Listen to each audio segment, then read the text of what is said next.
राज्याचा सुमारे 7,69,467 कोटी रुपयांचा अर्थसंकल्प 6 मार्च रोजी सादर करण्यात आला असून अनुसूचित जाती जमातींच्या कल्याणासाठी त्यांच्या लोकसंख्येच्या प्रमाणात निधीची तरतूद करण्यात यावी अशी मागणी माजी मंत्री तथा अर्जुनी मोरगाव विधानसभा क्षेत्राचे आमदार इंजिनियर राजकुमार बडोले यांनी विधानसभेत केली। अर्थसंकल्पीय अधिवेशनातील चर्चेत सहभागी होताना त्यांनी सामाजिक न्याय, शिक्षण, आरोग्य आणि स्थानिक प्रश्नांकडे सरकारचे लक्ष वेधले। अनुसूचित जाती उपाययोजनेसाठी एकूण अर्थसंकल्पाच्या 11.80% प्रमाणे सुमारे 90,997 कोटी रुपयांचा निधी मिळणं अपेक्षित असल्याचं त्यांनी नमूद केलं। महात्मा ज्योतिबा फुले यांच्या 200व्या जयंतीनिमित्त संत गाडगेबाबा यांच्या 125व्या जयंतीनिमित्त राबवण्यात येणाऱ्या सामाजिक उपक्रमांचं त्यांनी स्वागत केलं। तसेच डॉक्टर बाबासाहेब आंबेडकर स्वाधार योजना, छत्रपती शाहू महाराज परदेशी शिष्यवृत्तीचा निधी विद्यार्थ्यांना वेळेत मिळावा अशी मागणी केली। यावेळी नवेगाव बांध येथे झाडीपट्टी अकॅडमी स्थापन करणे, धान उत्पादक शेतकऱ्यांच्या समस्या सोडवून 12 तास वीज पुरवठा देणे, ग्रामीण भागातील प्राथमिक आरोग्य केंद्रांमध्ये व्हेंटिलेटर, ऑक्सिजनची सुविधा वाढवणे गरजेचं असल्याचं त्यांनी अधोरेखित केलं। अर्थसंकल्पाला पाठिंबा दर्शवताना सामाजिक न्यायाच्या दृष्टीनं आवश्यक सुधारणा केल्यास सर्वसामान्यांना मोठा दिलासा मिळेल असा विश्वास देखील आमदार इंजिनियर राजकुमार बडोले यांनी व्यक्त केला। महाराष्ट्राचे आदरणीय मुख्यमंत्री देवेंद्रजी फडणवीस साहेब यांनी जो अर्थसंकल्प मांडला, हा विकसित भारत आणि विकसित महाराष्ट्र या संकल्पनेला अधोरेखित करतोय। निश्चितच या अर्थसंकल्पात आधुनिक भारताचे सामाजिक क्रांतीचे अग्रदूत महात्मा ज्योतिबा फुले यांच्या जन्माला 200 वर्ष पूर्ण होत आहेत आणि त्यानिमित्तानं महात्मा फुले यांच्या कार्याचा गौरव करण्यासाठी समिती स्थापन करून सामाजिक उपक्रम राबवण्याची भूमिका माननीय मुख्यमंत्री महोदयांनी घेतली। संत गाडगेबाबा यांचे 125वे जयंती वर्ष आहे, त्यानिमित्तानं संत गाडगेबाबा तीर्थक्षेत्र सर्किट निर्माण करणे, भारतरत्न परमपूज्य डॉक्टर बाबासाहेब आंबेडकर यांच्या महाड जिल्हा रायगड येथील 14 तडे सत्याग्रहाच्या शताब्दी वर्षानिमित्तानं पायाभूत सुविधांचा विकासाचा आराखडा, त्याचबरोबर हे वर्ष सामाजिक समता वर्ष साजरे करणे, त्याचबरोबर संत जगद्गुरू तुकोबाराय यांच्या देहू येथील संत तुकाराम महाराजांच्या जन्मस्थानाचा जतन आणि संवर्धन करण्याचा विकास आराखडा, त्याचबरोबर आदरणीय अजितदादा यांना श्रद्धांजली म्हणून सर्व त्यांच्या व्यक्तिमत्वाला साजेसे स्मारक उभारण्याची केलेली घोषणा आणि त्यांच्या नावे गतिमान नागरी सेवा पुरस्कार, तसेच अजितदादांच्या स्मृतींना हा अर्थसंकल्प आदरणीय मुख्यमंत्री महोदयांनी समर्पित केला, त्याबद्दल त्यांचं मनापासून आभार मानतो। परंतु हे सगळे ऐतिहासिक या ठिकाणी अर्थसंकल्पात नोंदी घेत असताना महाराष्ट्रातील वंचित राहिलेल्या समुदायाला विकासाच्या प्रवाहात आणण्यासाठी अनुसूचित जाती अनुसूचित जनजाती ही योजना राबवली असताना नीती आयोगाच्या मार्गदर्शक तत्वानुसार या समुदायासाठी निधीचे वाटप हे त्यांच्या लोकसंख्येच्या प्रमाणात करताना 2011ची जनगणना आहे, महाराष्ट्रातील अनुसूचित जातीची जनगणना लोकसंख्या आहे ती 11.80% आहे आणि 2026-27च्या अर्थसंकल्पात SC SP तसेच STP या निधीचे वाटप करताना लोकसंख्येचे निकष विचारात घेऊन हा निधी वाटप करण्यात यावा ही विनंती मी करतो। कारण राज्याचा अर्थसंकल्प 7,69,467 कोटी आहे, तर अनुसूचित जाती उपयोजनेचा निधी 11.80% प्रमाणे हा 90,997 कोटी असणे असं मला वाटते आणि अनुसूचित जमातीचा बजेट 60% लोकसंख्येच्या प्रमाणात जर असेल तर हा 53,862 कोटी असणे या ठिकाणी अपेक्षित आहे। परंतु या अर्थसंकल्पात अनुसूचित जातीसाठी 23,150 कोटी आणि अनुसूचित जमातीसाठी 21,727 कोटी ठेवलेला आहे।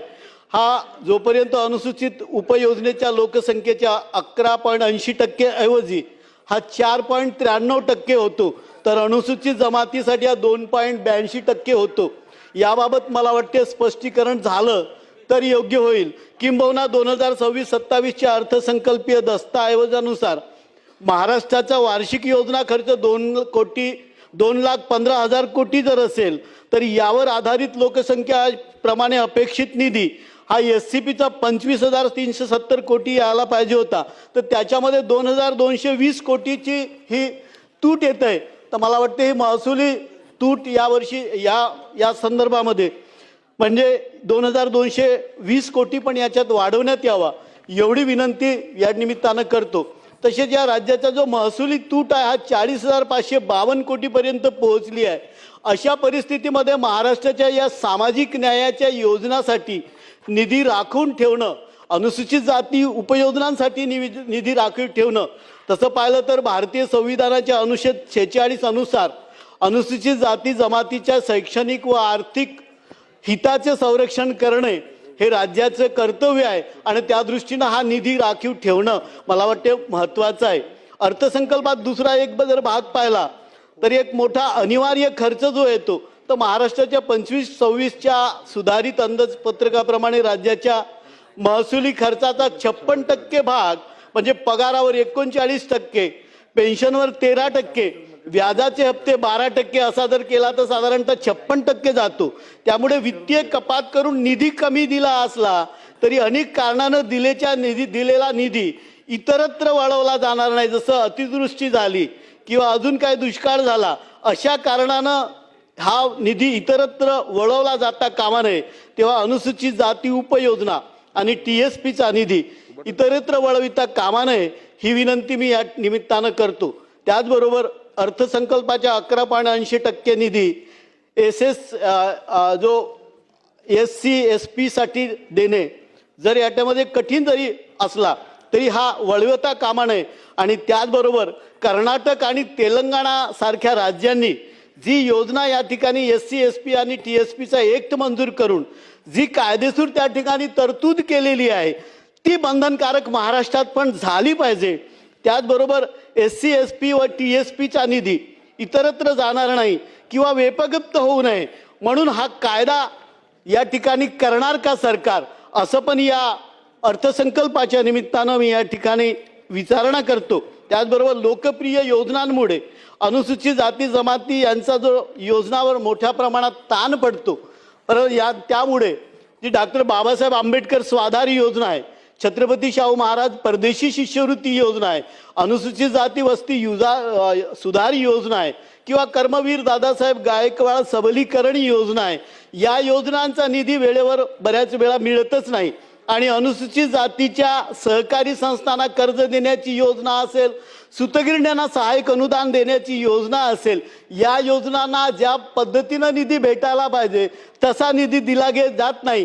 परिणामी ह्या योजना ह्या ज्या सहकारी संस्था आहेत ह्या अनेक वर्ष उभ्या होत नाही आणि त्याची गती पण प्रचंड मंदावली जाते.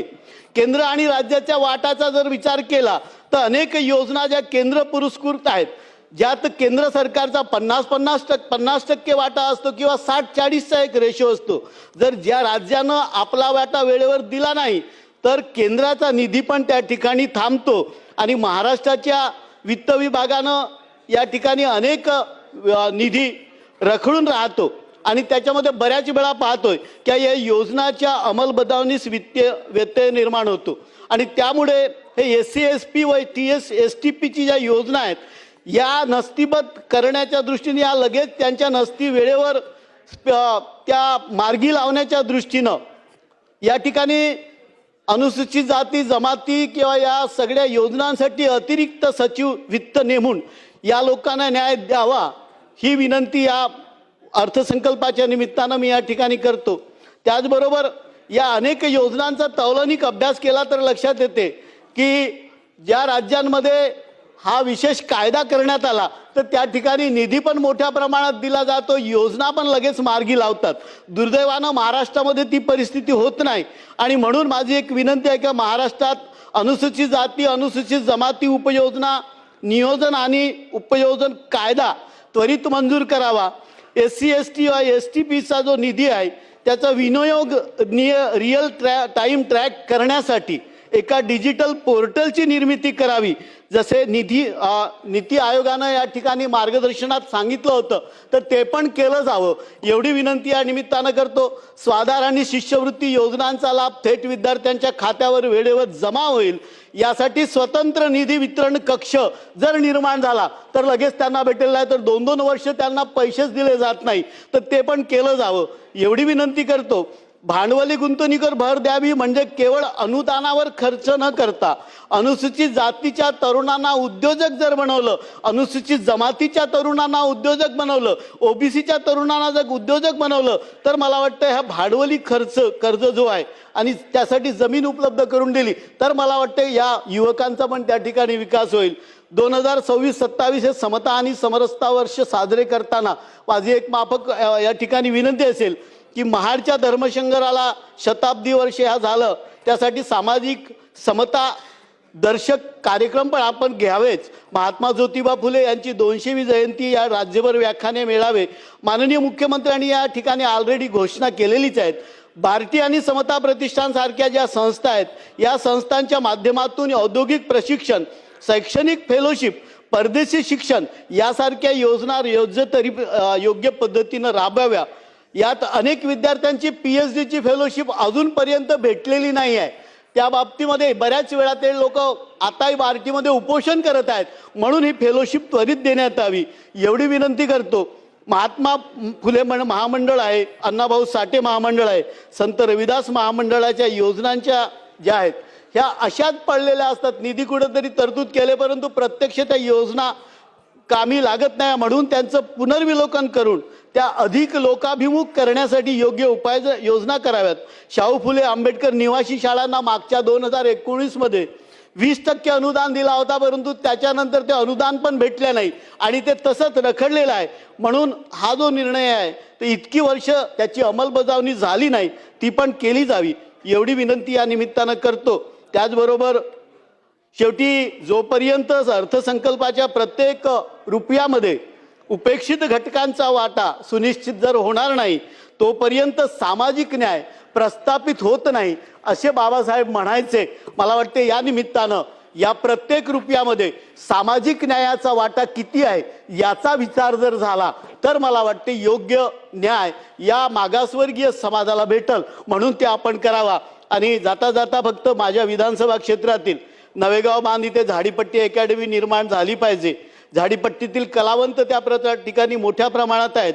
शेतकऱ्यांना 12 तास वीज पुरवठा करावा, धान उत्पादक शेतकऱ्यांचे लिमिट वाढवावे व त्यांचे थकीत बिले त्वरित अदा करावी. नवेगाव बांध, इटियाडोह, प्रतापगड या स्थान हे एकदम नैसर्गिक स्थान आहे त्या ठिकाणी आहेत. तर या विकास करण्यासाठी 50 कोटी रुपयाचा आराखडा ऑलरेडी मागितलेला आहे, तो त्वरित मंजूर करावा. आणि पायाभूत विकासाच्या बरोबरच आपण मानव निर्देशांक जर वाढवला, अनुसूचित जातीचा, अनुसूचित जमातीचा या सगळ्यांचा ह्युमन डेव्हलप इंडेक्स त्याच्यासाठी बजेटमध्ये ऑलरेडी याच्यामध्ये असते, पण त्याच्यात 1 रुपया टाकला जात नाही. मला वाटतं हा ह्युमन डेव्हलप इंडेक्स पण वाढवणं अत्यंत गरजेचं आहे आणि त्यासाठी पण सरकारनं वेगळा निधी दिला पाहिजे आणि त्यावर काम केलं पाहिजे. त्याचबरोबर या ठिकाणी ग्रामीण भागातील जी शिक्षकांची पदं आहेत ती भरली गेलेली नाही आहेत. ते प्राथमिक आरोग्य केंद्र यांची प्रचंड मोठी त्या ठिकाणी अजूनही आता काल परवा माझ्याकडे 2 मुलं त्या ठिकाणी बुडली होती, तर त्या बुडलेल्या मुलांना प्राथमिक आरोग्य केंद्रामध्ये तिथं त्यांना व्हेंटिलेटर भेटले नाही, ऑक्सिजन भेटलं नाही, म्हणून ते मृत्यू पावले. म्हणून अशा घटना घडून आहेत, या बाबतीत कार्यवाही करावी. आणि माननीय महाराष्ट्राचे मुख्यमंत्री देवेंद्रजी फडणवीस यांनी मांडलेला हा उत्कृष्ट अर्थसंकल्प याला मी पाठिंबा देतो. नमस्कार, धन्यवाद. न्यूज रिपोर्टर चेतन समरीत, आज 24 तास, गोंदिया.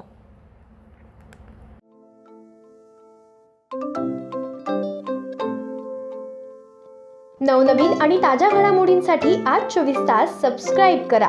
त्याचबरोबर बेल आयकॉनवर क्लिक करा आणि मिळवा आमच्या बातम्यांच्या नोटिफिकेशन्स. तसेच आज 24 तासची प्रत्येक बातमी आपल्याला कशी वाटली हे कळवा. लाईक करून, कमेंट करून आणि आमच्या बातम्या शेअर सुद्धा करा.